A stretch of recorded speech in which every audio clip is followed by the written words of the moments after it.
So before we go walking today, I want to show you a very small thing that is immensely powerful. It's to encourage you to get into a little weird habit that could save the world. What I've got is a plastic bottle with some little baby magueys in it. And I'm taking these as a gift to some other people. It isn't that I want to give them away particularly, because I want thousands of these, and I've got some few dozen of them in these bottles, because this was an experiment. Because we were trying to germinate these agaves, magueys, because you can use them to make mezcal. They're great pollinators for bats and birds. They got cool flowers. They're exotically cool looking. They're big and spiky. They get like 8 feet across. They're just really impressive plants. And they're certainly better to grow than blue agave, which makes tequila. These make mezcal. Well, you have to do a lot of work for that. But anyway, I want thousands of them. And so the reason I'm giving them away is because we've tried a whole bunch of methods of reproducing these. And there's better and worse, but this particular one is excellent. Most people aren't working on the scale I'm working at. And I did used to have a garden that just had baby magueys in it, and that was great. It was a good garden, and we harvested those as they got bigger. We moved them out to other spots, and now I have magueys all over the place. But I want more. I want 10 times more. And these particular magueys, by the way, are an agave that is agave manso, or maguey manso. They don't have as many spikes. They're not as spiky. And they're better for making pulque with than they are making maguey, although you could do either one. The interesting thing, I got to get walking here because the sun's coming up higher and higher, and even though it has been cloudy and the clouds are coming, it still gets too hot to walk, and it's annoying. So I don't see any clouds today at all. My dogs are all ready to go walking, so I'll talk and walk with you about this very important thing. The key thing here is germination of seeds. Like right here on the ground, here's some seeds from a coralline plant. Okay, it's a little brown seed from this tree up here. That one right there. This seed is really boring looking. It's brown. The coralline flower is red and elegant looking. It looks just minimalistically gorgeous. It's a weird flower, coralline. And the wood is good for carving. Look how thick this coralline right here is. I'm actually going to chop this one down because it lets mice and rats get on my roof and into my rain capture system. God, it's so easy to get distracted. But anyway, back to my cute little baby magueys. Why am I giving them away? I say to myself with great anger and frustration. It's because I've been giving things away all my life. It's what I do. But I have goals behind that, and I have 2 bottles of these because I'm going to give one to a gringo friend of mine who I'm going to try and seduce into the art of seed germination. And what's cool is you can do this at a small scale. You don't have to have a big forest to do this, and you can take revolutionary actions to change the world. So you can know people who have land or put trees on public land, and you could be germinating things that you can select what you germinate, but right now most seeds go to waste, right? Most seeds fall off of a tree or a flower or whatever, and they don't germinate. They're eaten by birds, they fall on the ground and just don't germinate. They dry out, they die, they don't find the right spot. You can look at biblical parables if you're into seeds and ground and shit. But the point is, as a human, rather than being a force for destruction, you could be a force for creation. And one of the most powerful things you could do, and you can do this if you're a young person, you can do it if you just have an apartment. Anybody can do this. You can do this if you're homeless. In fact, you probably have an advantage, depending on where you're at. But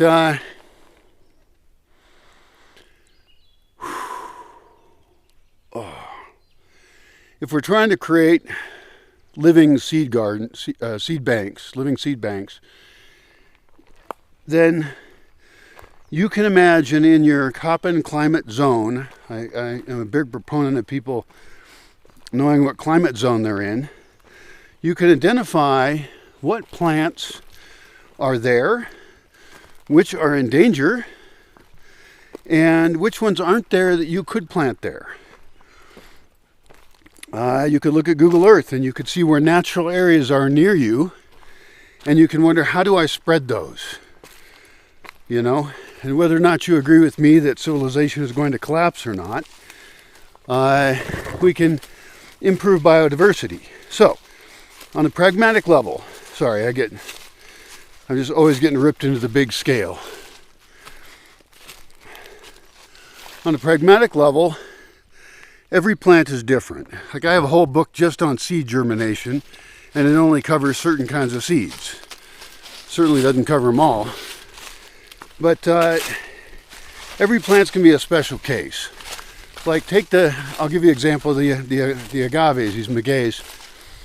I put them in pots one year, and that was fine. And the rains watered them, and they sprouted, and then it was the dry season, and there was these little tiny slender magueys, and it got hot out and dry, and some birds or rats or something just came and ate them all.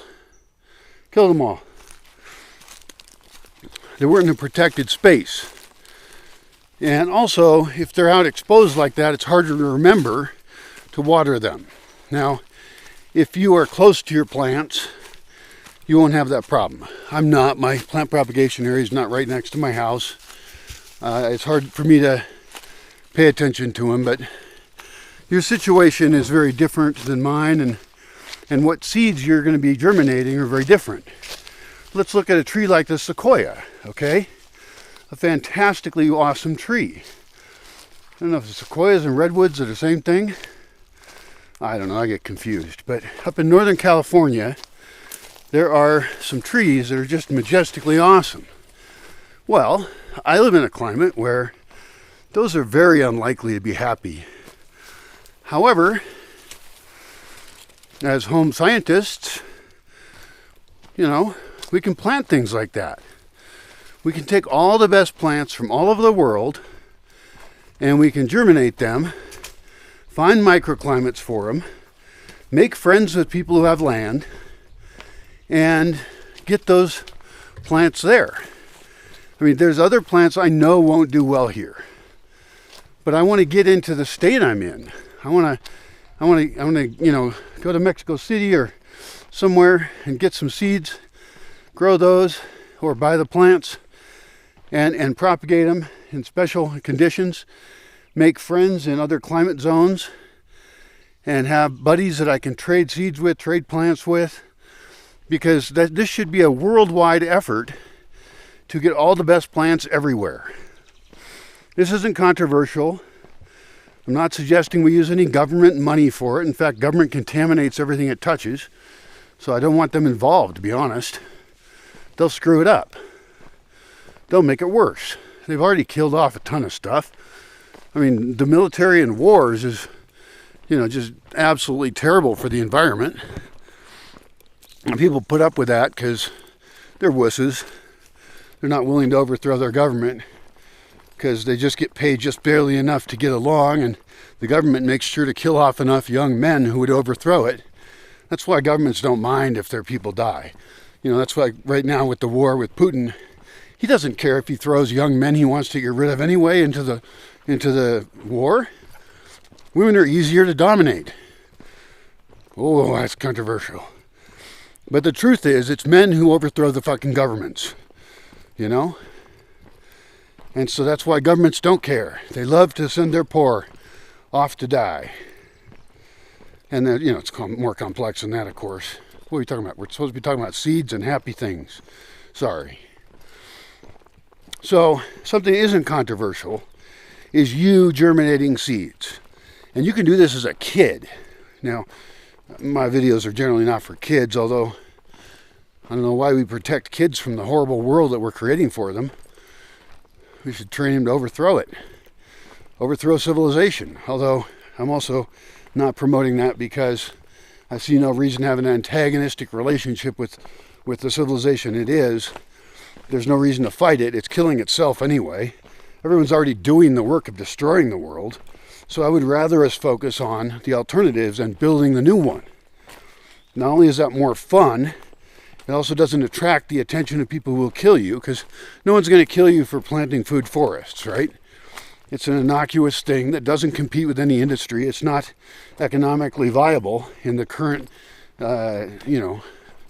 fossil-fueled world that we live in.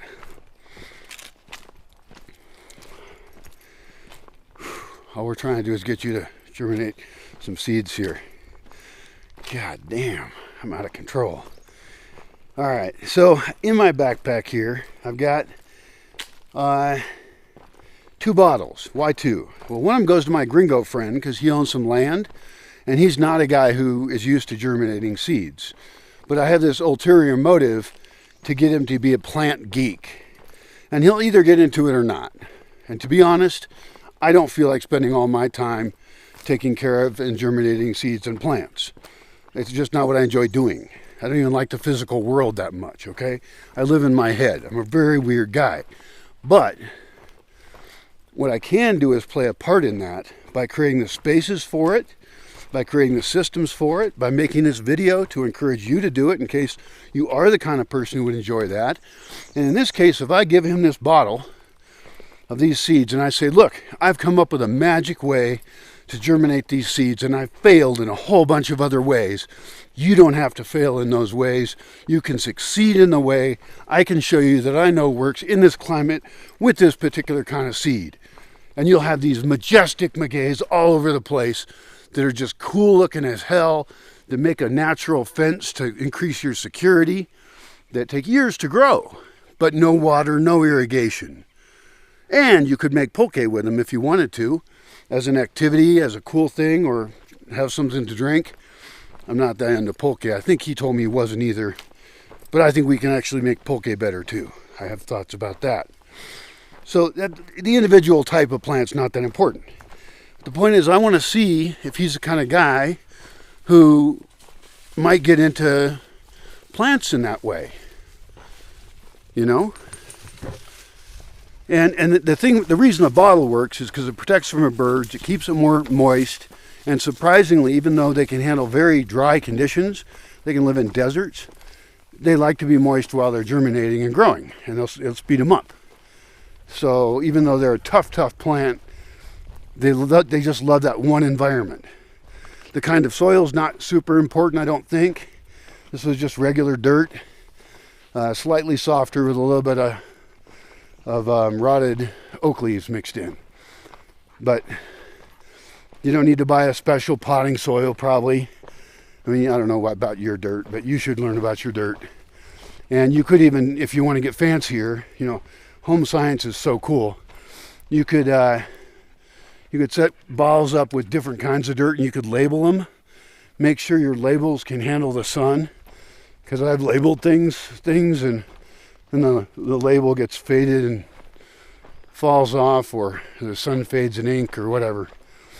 So, but you could do experiments to do it even better than I'm doing it now. But for my purposes, I now have a solved problem. And I have so many failures with the way I do things, with the haphazard way I do things, with poor documentation, with not enough attention and no labor, and my own lack of caring of doing things personally. Because I don't care, I just want to set up the system, right? That's how I can change the world, to set up hundreds and thousands of systems that work. That we can experiment with. This is social systems, this is land use systems, this is architectural systems, cultural systems, how we eat, how we communicate, the whole everything. We can do a ground up redesign. And that's what I've been working on for 20 years, focused in the forest, but really all of my life since I was like probably 10. I would say 10 is where my consciousness, probably 8, where my consciousness of the larger world started to grow. And then I grew it on purpose. A lot. I hope you're that kind of weirdo too, or do we have some weirdos like me, and preferably weirdos like you too, because you got a different kind of thing you want to focus on. That is fantastic. Now I got the other bottle in my backpack because I'm going to give it to some guys who are working to build this guy's house, right? And that's because they live in a whole different town way over there. They know all about agaves already. They know more about plants, maybe or maybe not. A lot of my local friends do know a lot about plants, but I bet a bunch of people don't, so I'm not going to assume that. But they know value. And they might like pulque, I don't know, I can ask them. But I think that I'm going to give them this bottle, and they're going to cut it open. It's garbage right now, right? I'm using garbage as a tiny greenhouse. They'll cut it open, they'll pull those little plants out of there, and they'll put them in a nice protected spot. It might be in a pot, but agaves you got to learn about each plant, right? Every plant's a puzzle. So they put down a taproot. So like if you had a bunch of agaves sitting somewhere and you dug them up and you cut that taproot and you replanted them, it'll probably die. And I haven't experimented with that because I already know it's a problem. So I'd rather just avoid the problem by growing my own from seed. And then when they get this big, making sure that the dirt is soft enough and I can put them in a good spot in a pot or a garden. Then I can dig well enough to get that whole root out, not hurting it. And then I can put the whole thing in the ground. So these guys are targets for my propaganda, just like you are. And I'm going to hand them an object as a gift and say, look, here's a cool thing that has value. And I think they'll see some value in that. And the key is the method is easier. Now, I do have spots where at the right time of the year, July, when the rains come, you can just throw maguey seeds in a garden thing and they'll grow. But like I said, unless they grow enough to survive the dry season and not get eaten by anything, they might not make it. And the thing is, these plants get so enormous that a single focused agave growing system would be fantastic. Like I could set up a single, raised garden bed at like table level, and I could just have it be spewing out every year, 1,000 magueys. But I like this method in the ball also because it's immediately transportable. I can just stick these in my pack and give them away. And other people who know anything, I should have brought 3. Dang it, I know a lady I could give them to. Although she has a limited amount of yard, and these grow really big. So I would rather just give her like 5 that are ready to go in the ground. Well, what's the difference? I mean, I gave these people bottles that only have like 5 in them. I've got other ones that have like 12 or 20 maybe. I mean, there was one bottle that's just crammed with them. I'm going to have to cut them open really soon and divide them up because they're going to get too crowded and too wound together. So that's fine. So the point is, it's just kind of like plant evangelism, right? I'm trying to find out. This also helps me identify people. Although like these guys I'm giving them to, I'm not going to know whether they just took that bottle of plants and just toss it in a corner and die, or if they're going to plant them. So it's very hard for me to see the feedback on what I do. With this guy I talked to, this gringo guy, I'll get feedback on it. I'll see what happens. And really, it's his own choice. I don't really care. But I'm not going to keep giving him more plants. Somebody rode a bicycle through here. I've got a couple people who have permission to pass my land. I should spend more time. I need to build a shelter out here. And the solar panels. I need to get control and knowledge of who passes through. I used to know that a little bit, but the thing is, I made the pass so that they go places I don't see them for privacy, but I need to know who crosses my land. I need to keep that list to be a very small list. I need to improve my gate here, and maybe even put a combination lock on it, and then have a picture board up of who has permission to pass. Somebody has passed through here, yeah. And they passed through, the last person left. They didn't come in. And the other person, maybe they crossed from that side to this side. I don't know what the hell's going on.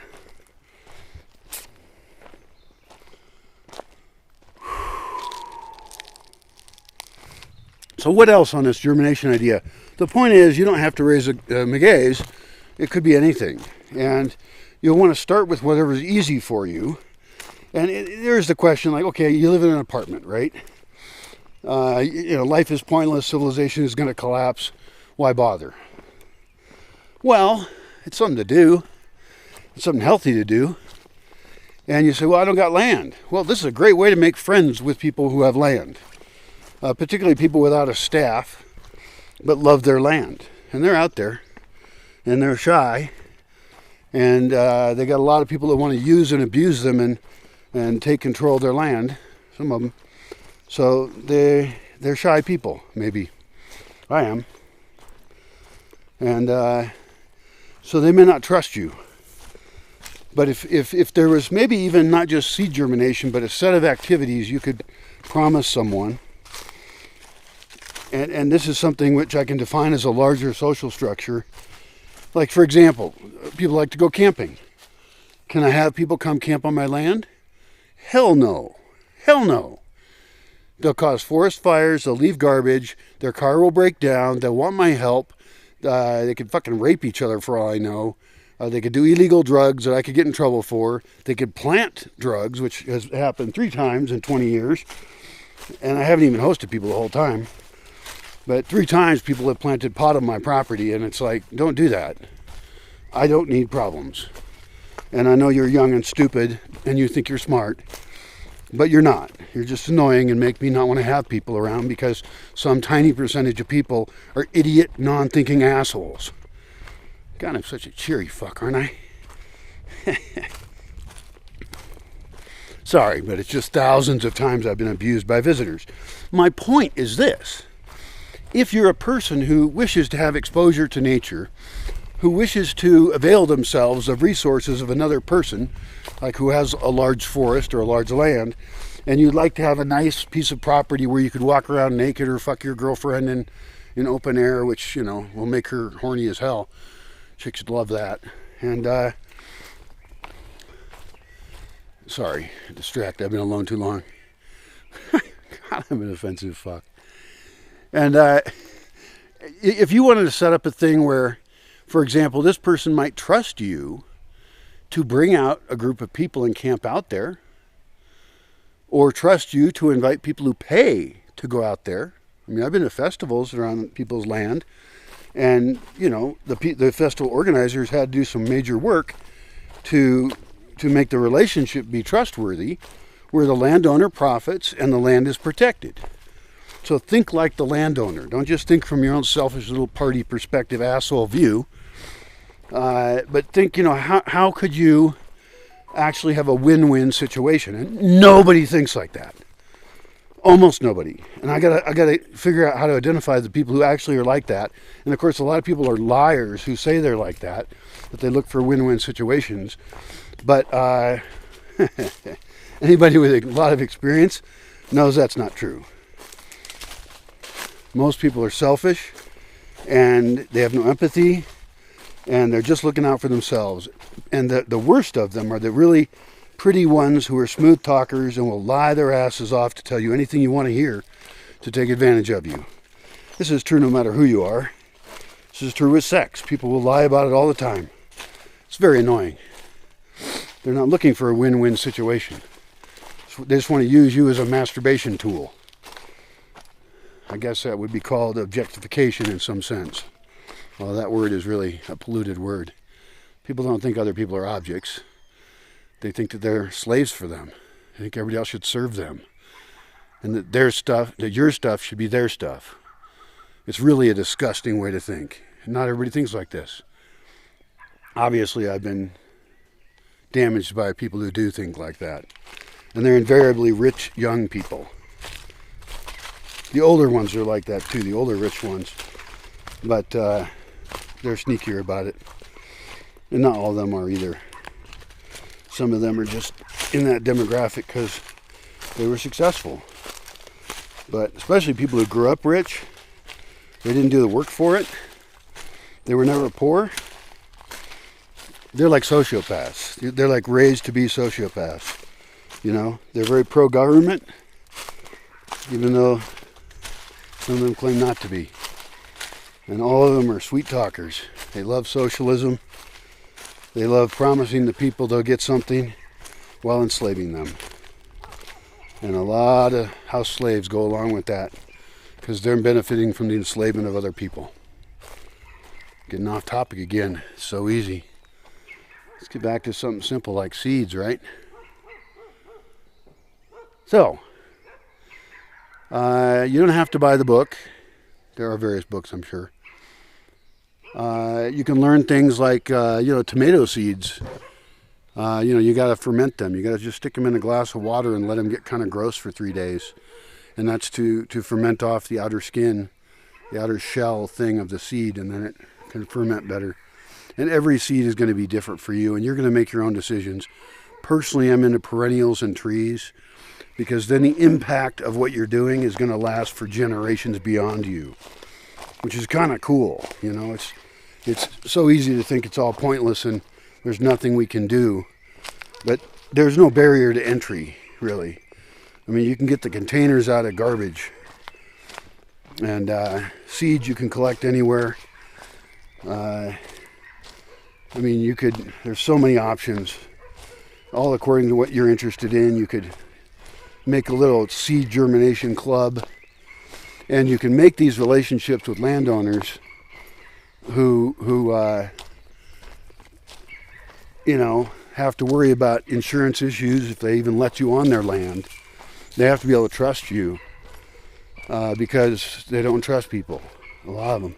I talked to one guy in California, and he would love to have more people live on his land or use his land in various ways, and he can't do it because, like me, he's scared of doing it. And it's not an irrational fear. It's the kind of fear that comes from experience and being fucked over by people. I'm arriving in town here now. It's still way too dry.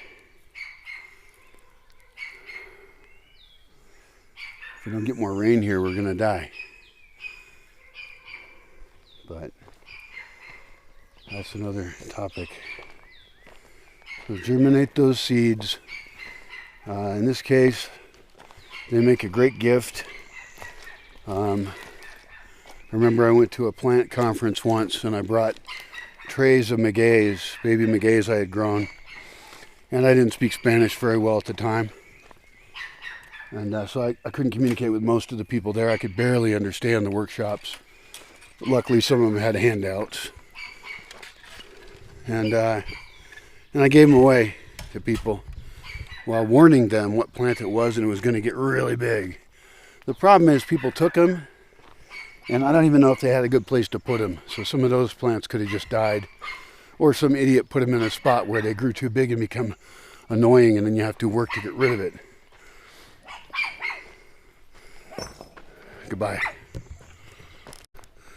So let's take our thinking to a little bit higher level. Let's imagine you might have your own land, or somebody you want to help people out with their land. You could learn about some permaculture principles of landscape design, which, I don't know, that's just one set of thought is permaculture, but there's a lot of other ways beyond that to look at things. So even when I teach permaculture, I talk about a lot of stuff that's not in any books about it. It's beyond permaculture. With these agaves, for example, you could plant them 3 lines of them and leaving space so they can mature. And that makes a really good fence. So this plant has more use than just looking good and making mezcal or something. You could plant them as a physical barrier to people walking through most spots. You could make gateways to cross through that fence that were kind of tunnels. You could even wiggle it and make a little way to get through it that you know about but isn't really obvious. So somebody, who wants to go quickly through that area wouldn't know how to do it. You could add nopales, cacti, prickly pears. I don't know what they're called. Prickly pear is the fruit. You could plant hawthorn, spiky plants.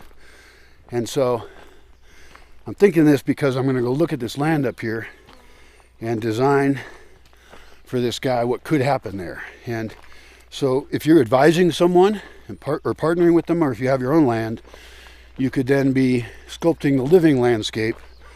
And I'm actually going to be advising on where you could put trails, zigzagging up a really intense slope.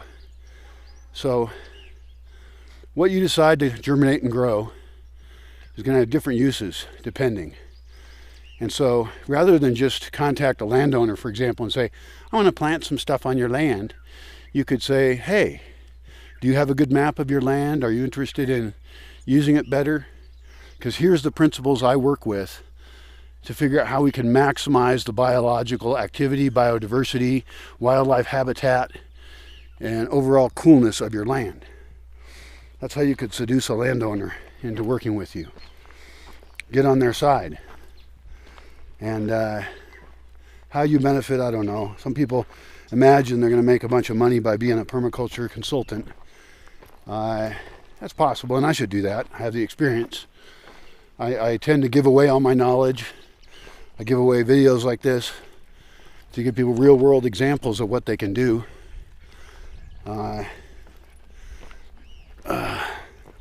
Here's some magueys we happen to be passing by here. And they're just in the ground. They're planted quite densely in a spot where there is a trail that goes through it. So maybe this person put these seeds here on purpose. These are probably from seed. They just plant them at the right time of year. And they maybe scraped them a little bit into the ground. And there's some up on this rock wall up there. They love rocks. They love tough spots where nothing else wants to grow, which makes them a great place to put them. But this person is pretty obviously blocking off this spot to keep people from crossing through here. Great idea. It's slow. It's a very slow method of building a fence, a living fence. But if you do this, if you build essentially a hedgerow, right? That's what they call them in England, but a dense thing of plants, then that's going to be a place where all kinds of wildlife can exist. Like there could be, jackrabbits and stuff, and foxes, armadillos, and places where they can be protected from coyotes. There's a kind of grouse here that I found in brush, and now in my land I've got places that used to be barren because they were under pine trees, and the pine trees were suppressing all the undergrowth. And I thinned the pines, letting this natural layer of undergrowth exist. That's also really hard to get through. I mean, it's really hard to just get through even normal plants. So if you actually made a concerted effort to build an impenetrable green barrier all around your land, then you have more control over your land. That's a satisfying way to think about things. Thinking long term. And I did just mention in this video seeds, but you can also do cuttings, where you can take cuttings of things that are ornamental, or they have medicinal value, or they have food value. I mean, plants have so many different values, and a lot of permaculture stuff is often focused on just food. Wrong way to think. You might be growing willows that are really good for making baskets. Like I have 4 kinds of willow that are European basket willows that don't exist here. And they're growing too slow because I don't water them very well. Some of them might have died this year. But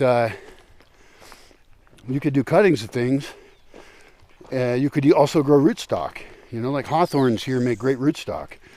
Who plants hawthorns? Why bother? They're everywhere. There's one right there. So it doesn't matter though. By getting involved, you as a human, smarter than nature in this case, instead of just being stupid and destroying it all, you can be a force for creation. You can be a superhero, a plant superhero. And all those hawthorns make great rootstock for pears, quinces, apples, cherries, maybe. I had one, but I think it died. I only did one experiment of that because I don't have a lot of cherries like other kinds of cherries. We've also grafted black cherries onto black cherries. They were like from trees that produce a lot onto trees that generally don't produce any. So there's a lot of things you can do with plant reproduction, plant propagation, that aren't just seeds. It just happens that today I'm focused on these agaves and these seeds, but you'll find your own way and you'll decide which plants you like to grow a lot of. Jerusalem artichoke is a good example of a very valuable food plant that grows like crazy if put in the right spot, and you could grow them in buckets on your apartment porch and you could give them away to people. I gave some away, and the guy, a long time ago, this is 25 years ago, I gave some away to a guy and he really liked it. Now he was just renting, but he was still happy to be a person who was putting food in the ground. This was in the city. Fuck, it's gonna be another hot day. It's supposed to be rain this time of year. Everyone's upset about it. You could plant drought-tolerant plants in a place where you know the climate is going to change. You could be planting for climate change, knowing that things are going to be different in the future. So you can plant now to prepare for that, so that you don't end up living in a desert. So your grandchildren don't live in a desert and then don't have to die.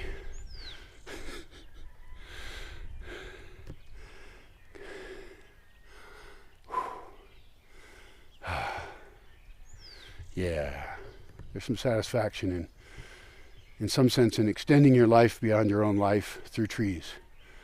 Because sometimes I walk by a place where there's mature, big, huge trees, and I think to myself, wow, somebody 100 years ago put these in. Maybe they're lining a road. Maybe they're providing shade for that road.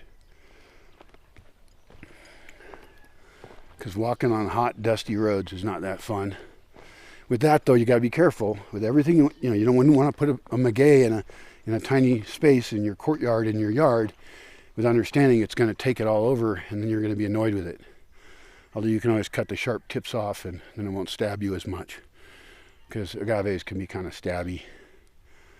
But the point is, plant things where they should be planted. So like in this case, with this road, and this road's going to get widened later, so you want to put them far enough away from the road so they can mature. Like there's oaks out here that are far enough away. If this road ever got widened, somebody's going to cut down this pine tree right here. They're going to bulldoze this back. And so you wouldn't want to plant right along the road.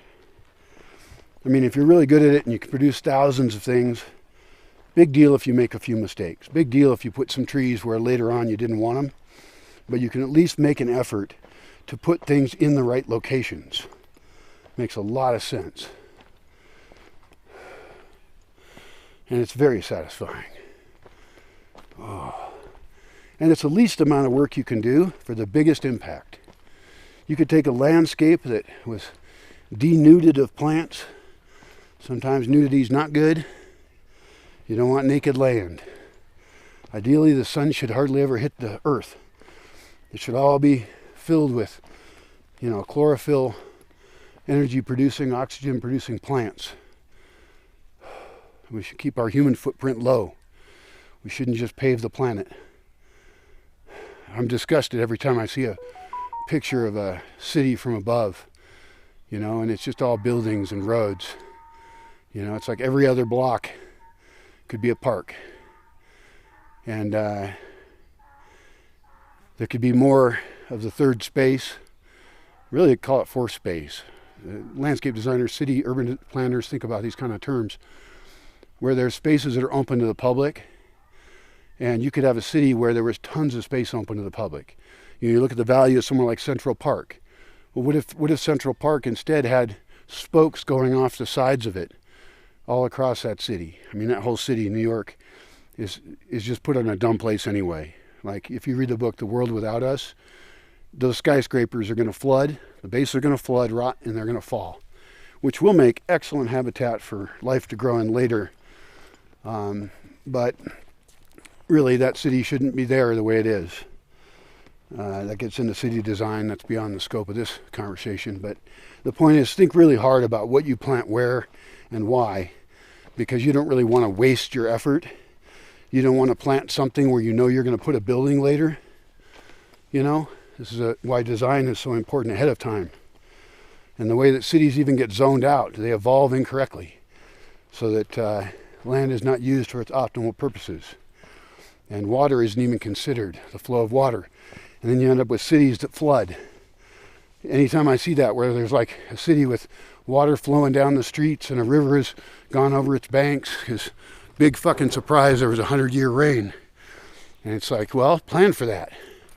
Because when that 100-year rain happens, and it wipes out a 30-year town, and you're all having to rebuild everything, wasting your time, it means somebody designed things wrong in the first place. Don't be the person who designed it wrong in the first place. Design matters a lot. And even the action of putting a seed in the ground is a powerful action.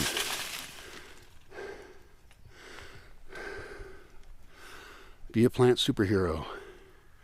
Arr.